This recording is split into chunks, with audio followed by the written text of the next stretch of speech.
Here, I'll say this for the record. I don't believe that I would have sort of come back as a partner, as an owner, as an operator. In 2012, I had a partner, a business partner, and we had a few places, and we had a marketing event business, and we were doing well. We did. It was a fun journey. He and I had about a decade together, and then I was completely burnt out. I didn't want to go to any of my own places or parties, and I sort of took a step back. I took a step back, and I said, "Okay, I'm done." And I really, honestly, in that moment, for years, I didn't think I would ever do it again.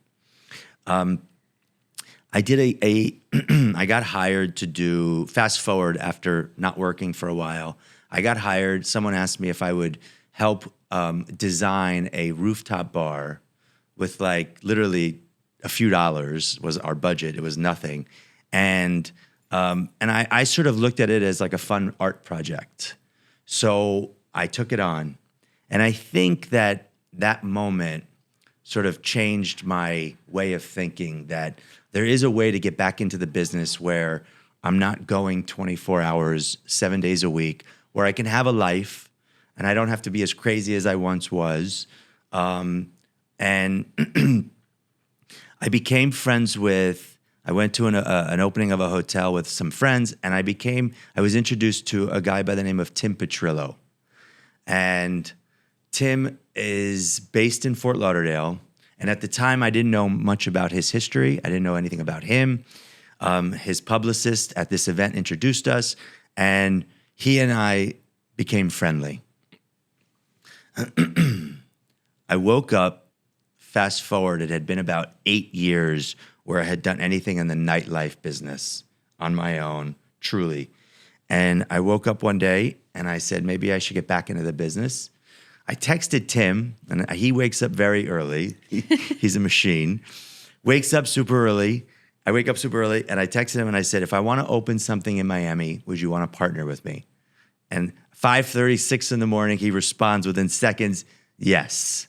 And I said, but not just one place. Let's try and do a bunch of places. He said, let's meet and discuss. And honestly, we had like 3 dates, I like to call it. He came down to Miami. We had lunch. I went up to Fort Lauderdale a couple of times to see all of his locations. And I got to know some of his other partners and his other partners. And honestly, when I sort of said, let's figure this out, let's do this on our 3rd lunch, for me, it felt natural.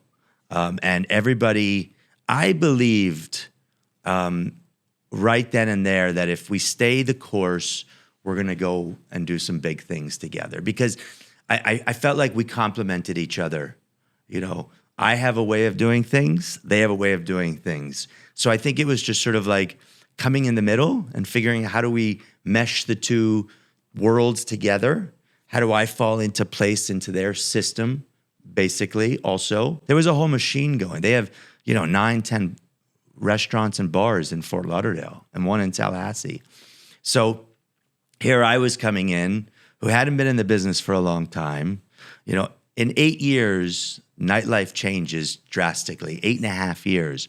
So our first project that we were offered was the rooftop bar where Rosa Sky is. And Tim and his team were having conversations with the developer who was developing this new building, what was going to be the AC Hotel. And we got a construction hard hat tour where we go up the side of the elevator that's on the building, which I don't like those. And I walked up there and I looked at Tim and I said, we should get this deal. And we did.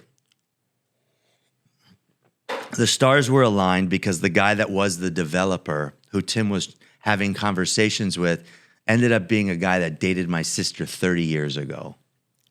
Okay, Crazy. Small world. The world all comes, and he happens to be, when I say this, he happens to be like one of the nicest human beings that exist. He's had so much success. He owns probably 10, 15, 20 hotels, and he's very low key, and he's super humble. and I have a lot of respect for him. But as a person, I really like him. He's super nice. Which is very important Very to important. like the people we work 100%. with. So we engaged and we did the deal. And the real truth is that I believed Rosa Sky would do well. I didn't know that it would become what it has become. You know, it really, people, I meet people all the time, all over the world, and people are like, oh my God, I love Rosa Sky. Interesting. It happens all the time. Yesterday, I was on a call with a friend, and they didn't know that I was on a call with someone not in Miami, in Atlanta, and they didn't know that I owned Rosa Sky. And they said to me, the last time I was in Miami, I went to this great bar in Brickell, this rooftop bar, and the views and the food. And I said, which one? And I was like, well, that's mine. So it's like, it feels amazing. That was our first place. And as a team, there were some quick growing pains, sort of, how we operate together as a team. Tim, Stavros, Aaron, Peter, this is the core. These guys have been together for years already, and then I'm coming in, and so it took some time, but yeah, it's partnerships are everything. Strategic partners and also partners you can trust. And every business venture we think of that is successful, it's a collective effort, and you have to bring your strengths, and other people's strengths will complement your weaknesses. This is how successful ventures emerge. And also ability to let go of control. It's very important to delegate and allow others to do their work, which sometimes when I do interview entrepreneurs, like I could tell they are very controlling, and it's good to be controlling up to a point. But as you say, from your perspective, also allow people to bring their greatness and their creativity. Do you believe, Alan, people realize how much work it's behind owning a bar or a restaurant? No. It's insane. No. People say to me, how often do you work? How often do you go in? What's your schedule? And the real answer is that I work 24/7. I work 24 hours a day, 7 days a week. Of course, I shut off, but even, look, take last night was the night after Christmas. The town was quiet. Okay, I drove around, but I went to Giselle and I went to Rosa Sky. And did I have to? No. Everything would have been fine. It would have run its course. It would have been a good night had I been there or not. But for me, I knew it was going to be a little bit of a slower night than normal. It's a night after Christmas, like I said. So I wanted to be there with my team. If they're going to be there, then I should be there too. So there's a little bit of guilt that exists sometimes, but I'm always working. I woke up this morning. The first thing I did was text Tim. It was pretty early, and I said, let's chat today about a few things. And it's like my mind constantly is racing with what we should do, strategy, ideas. It's a very complicated business. It's not easy. There's moving parts that don't stop, and you have to sort of keep on sort of watching and sort of decide what you're going to do different or stay the course. So it's important, right? And I think social media platforms are always glamorizing entrepreneurship.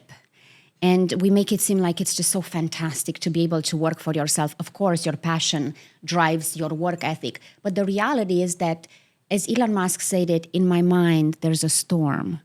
I don't think many people would want to be me. And it's just so nice to see and give a round of applause to people and say, Alan, this is so great. But behind that, every detail, every moment that you think of, how could I do better? What can I change? Entrepreneurship is just beautiful, but it is a commitment. It's a commitment to excellence 24/7, 365. It's not a part-time job. It's not a full-time job.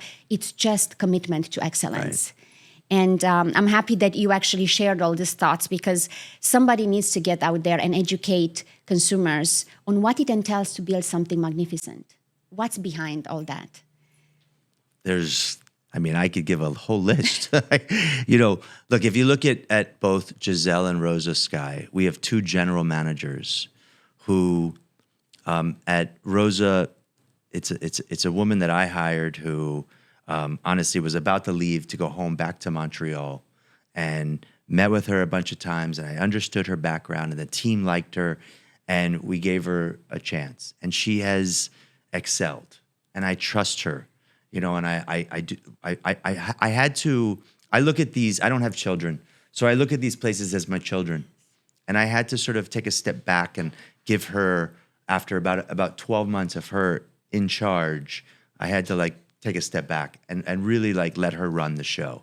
And she does an amazing job. Allow people to also develop and become the best version of themselves. That too. Coaching them and offer the support, but don't inhibit their own creativity. And this is when you actually build the greatest teams. And I'm happy that you allow people to flourish. Well, the model that Tim and the team created was that we as a group, we own these venues, we own these businesses, but yet each general manager and management team, it's theirs. They run it. So really, it's literally it's having this child and then allowing the team to nurture it and build it. And of course, we're involved, and we're highly involved as a group. But that's the way for us that it works, and it does work. The proof is in the pudding. It's working. Yeah, it's